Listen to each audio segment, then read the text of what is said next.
Thank you ভাইয়া, thank you. আর একটা কাজ করো, রোস্ট নিয়ে আসো আরো। যাও যাও। ওই আমার আর একটা চিকেন দাও, চিকেন। কি মজা করে খামু। খা বন্ধু খা। ওই যে চিপে একটা আড্ডি পড়ে আছে, ওটা উঠে খা। কি বলে দর, খা খা। আনছো না, দেও।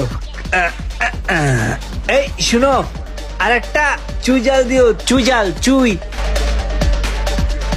এমনও কিছু বন্ধু আছে, তারা যদি আপনাকে কিছু খাওয়াতে চায় খাবেন না, আপনাকে যদি কোনো বিষয়ে উপকার করতে চায় আপনি সরাসরি না বলে দিবেন।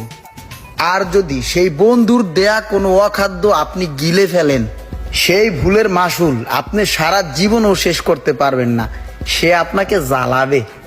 ভিডিওটি শেয়ার করে পৌঁছে দিন সেই বন্ধুর কাছে যেই বন্ধুর স্বভাব চরিত্র কিছুটা রোমানদার মতো।